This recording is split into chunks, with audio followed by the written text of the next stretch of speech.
Welcome students for the chemistry lecture. Semester second, paper number 3, physical chemistry. For last lecture,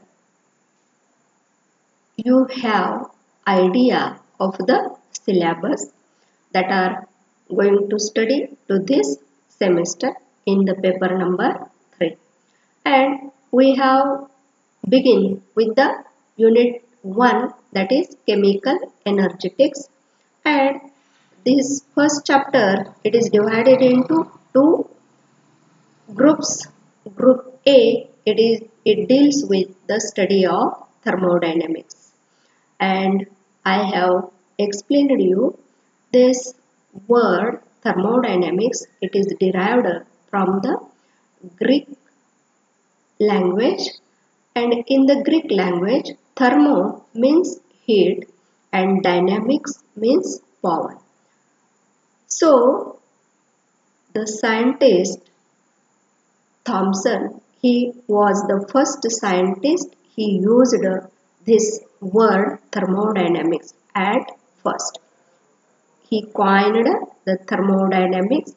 That branch of science, it deals with the quantitative study of heat and other forms of energies.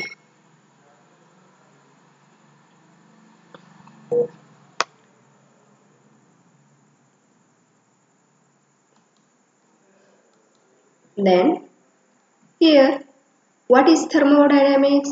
Thermodynamics is the branch of science that deals with the quantitative relationship between heat and other forms of energies. And all of you know the other forms of energies are the mechanical energy, which is involved in the working of machines, chemical energy, which is associated with the chemical reactions, solar energy, it is with the uh, waves or electromagnetic radiations coming from the sun, that is one form of energy. Then wind energy, potential energy, kinetic energy, all these forms of energies are different and distinct, and thermodynamics studies the quantitative relationship between heat and all forms of energies. And all of you know the thermodynamics, it is studied with the help of laws. First law of thermodynamics, second law of thermodynamics, third law of thermodynamics, and fourth law of thermodynamics, and zeroth law of thermodynamics. And in this chapter you are going to learn in detail about all these laws. Then last time I have explained you the basic concepts of thermodynamics. That means while studying the thermodynamics, we use the different terms, and that terms are the first term energy, and all of you know energy, it is the capacity to do work. Then the another term, it is the work, and work is a motion against an opposing force, and there are different types of work. As mechanical work, it is given by PdV, that means the product of pressure and volume change, and electrical work, it is given by NEF, where N, it is the number of electrons involved in the chemical reaction, E, it is the potential or voltage, and F, it is a Faraday constant. These are the different types of works, and this work, it is expressed in a joules. Then this is a path function, and it is analogous to the heat. Again, this heat is again one form of energy which transfer without transfer of mass from one body to another body. The next terminology it is oftenly used in the study of thermodynamics, and that is the heat. All of you know heat is the form of energy and which transfer without transfer of mass from one body to another body. That means from higher temperature to lower temperature by virtue of temperature difference. Then the heat, it is denoted by letter capital Q or small q, and its unit, it is joule. It is denoted by letter J. J stands for joule. Then if any system it absorbs heat, it is given by positive side, and the any system that loses heat or rejects heat, it is given by negative Q, and it is a extensive property and is a path function. Again, the next term that is used in the study of thermodynamics, that is the enthalpy. And enthalpy, it is the total energy of the system, or it is also a heat content of the system. Then there are different types of enthalpies, specific enthalpy, standard enthalpy, and so on. Again, enthalpy, it is expressed as H, it is equal to U plus Pv, where U, it is a internal energy, P, it is a pressure, and V, it is a volume.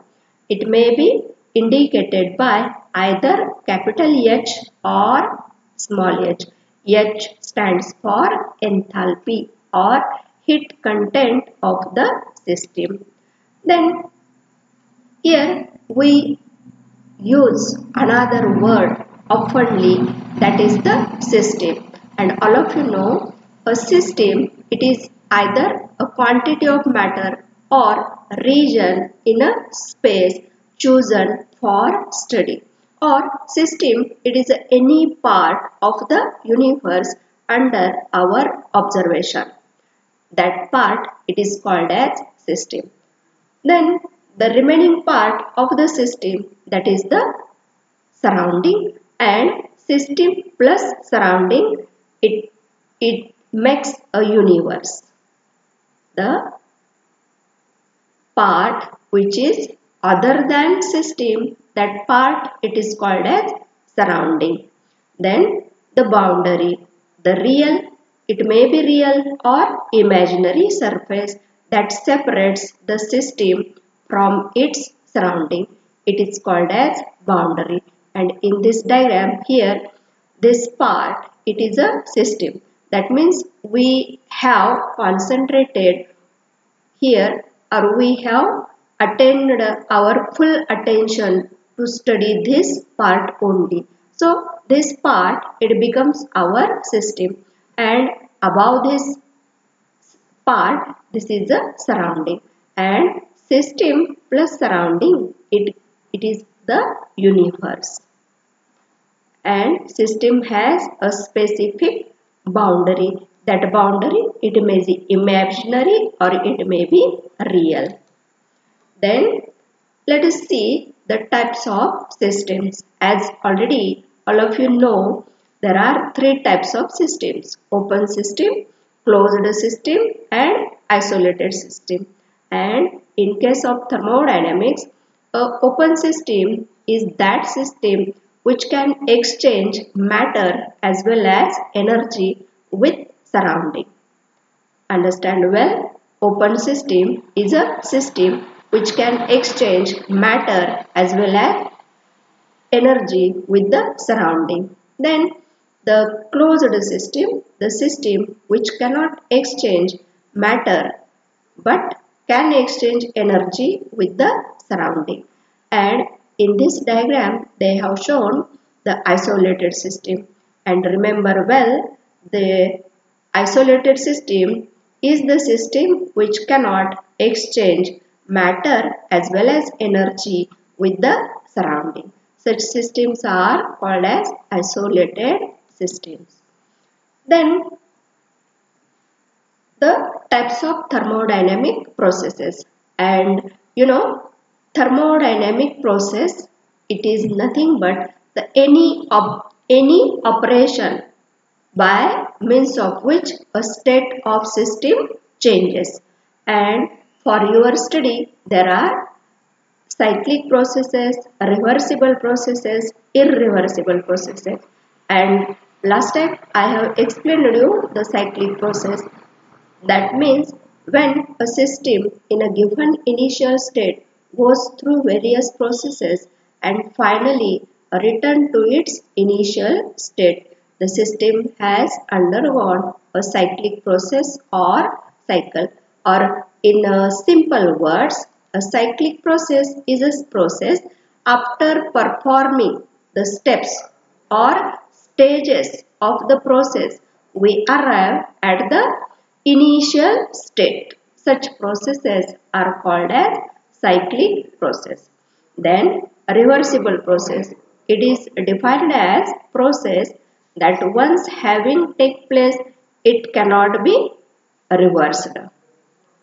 In doing so, it leaves no change in the system or boundary. Here, reversible process, in a short, any reaction, it takes place both directions. That means in the forward reaction as well as in a backward reaction. For example, if we have a definite gas volume and after increasing the pressure on a gas volume, the volume of the gas, it is contracted due to increase in pressure. And if we decrease the pressure, again the volume of gas, it gets expanded. Expansion of gas takes place. That means the expansion and contraction, this process, it takes place in a two-way. Therefore, this process is called as reversible process. And opposite of this, that is the irreversible process, means a process that cannot return both the system and surrounding to the original condition. That means any process, it takes place in a one direction, or unidirectional processes are the irreversible processes. And remember that all natural processes are irreversible and spontaneous. Then state of the system and equilibrium and processes.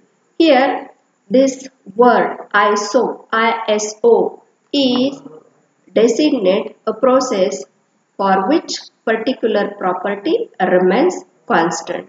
For example, isobaric process means a process which is carried out at constant pressure.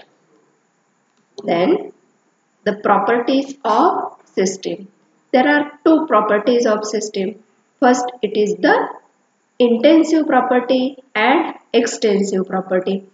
Here, intensive properties are independent of the amount of matter present in the system or the mass present in the system. Remember, intensive properties are independent of the amount of matter present in the system. For example, temperature, it is an intensive property. Pressure, it is intensive property. Density, it is also intensive property. Here, the temperature of 1 kg gas or 1 kg liquid, it is the same one. It does not dependent on the amount of matter present in the system. And extensive properties, they depends or they varies directly with the mass. In short, extensive properties, they depends on the amount or quantity of matter present in the system. And for example, mass, volume, energy and enthalpy, all these are extensive property in addition to entropy.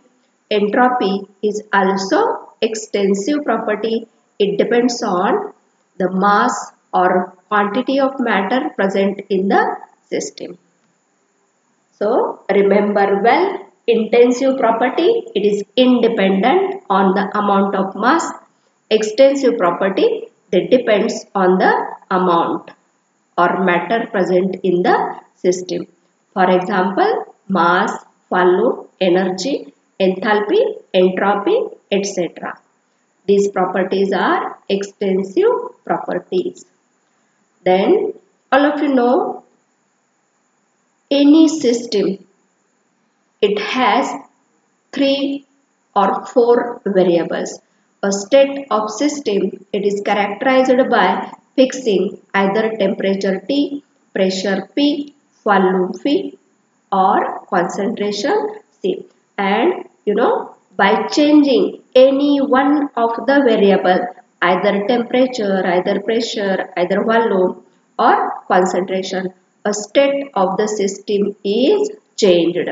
So a change of state means a state of the system is defined by specifying thermodynamic properties. Remember, by changing any one of these variables, temperature, pressure, volume or concentration, a state of system, it changes, and by fixing the variables we can define or describe a system completely. And for the change of state, we have to vary the variables of the system. Then the next point, that is thermodynamic functions. Here all of you know the internal energy, it is a thermodynamic function and it is given by this equation. E, it is equal to dq minus dw, where this d, it stands for a small change. That means when a small amount of heat q, it is absorbed by the system, it is represented by dq. Infinitesimally small amount of heat, it is absorbed, it is given by this dq.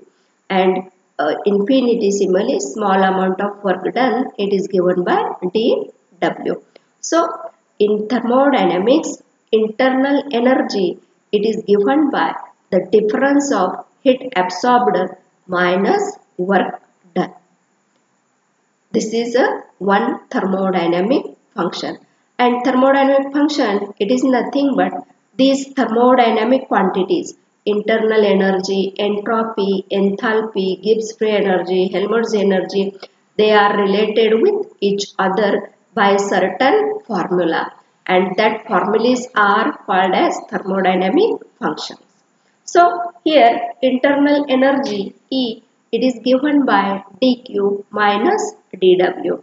Then entropy, it is denoted by letter S, it is equal to dq divided by temperature T. This is the absolute temperature. At what temperature this much amount of energy is absorbed, this ratio, it gives the quantity entropy. Then as already I have explained to you, the enthalpy H, it is equal to internal energy plus pressure volume product, that means P into V. Then Gibbs free energy, it is given by the equation G, it is equal to H minus Ts, and Helmholtz free energy, it is given by equation A, it is equal to E minus Ts. Then a state function. Here a state function, it is a function that depends only on a initial state and final state and not the path followed. Such functions are called as state functions. And there are all these are state functions. E means internal energy, H enthalpy, G Gibbs free energy, A Helmholtz free energy, and S, it is a entropy. all these are state functions. That means all these functions, they depends on initial state and final state and not the path followed. This is a state function.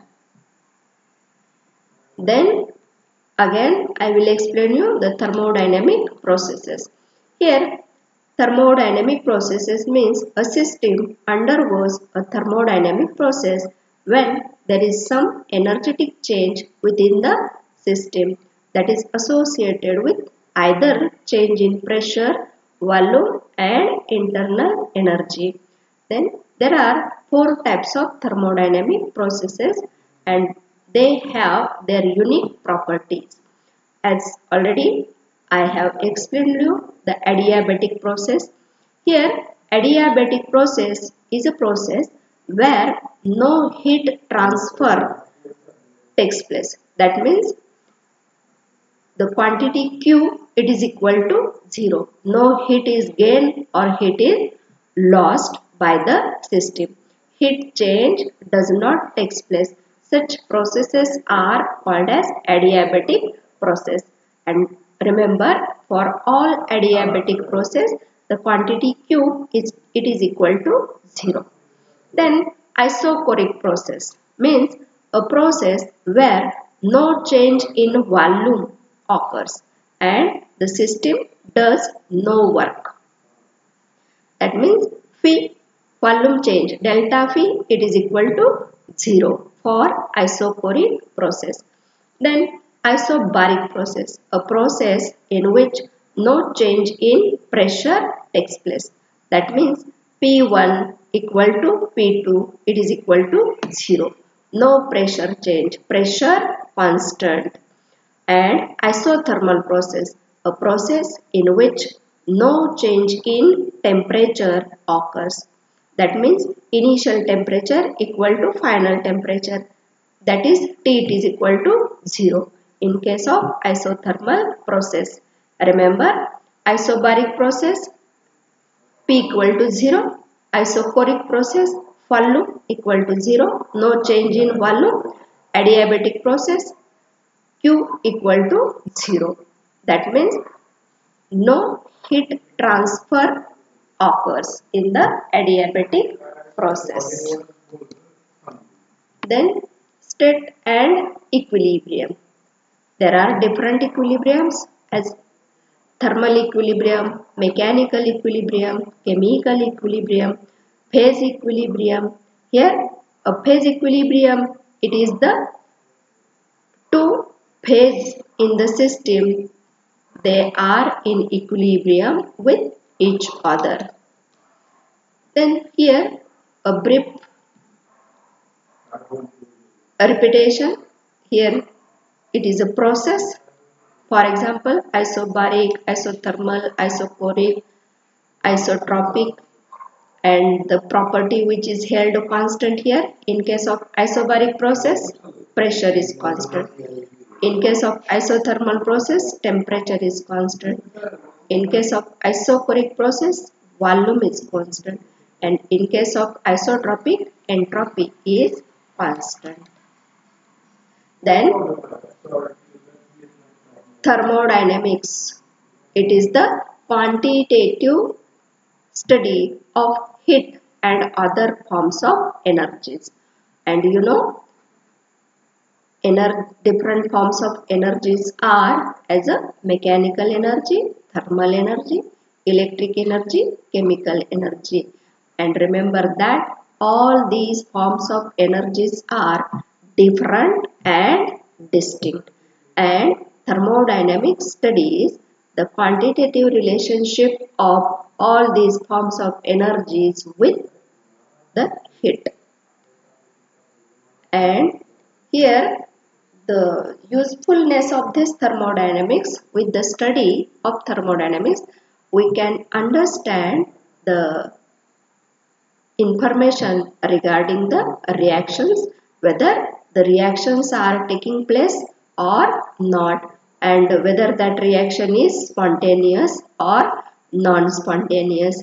And for the next lecture, I will explain you the details of first law of thermodynamics, its mathematical equation, then the terms that are used in the study of first law of thermodynamics and different statements of the first law of thermodynamics.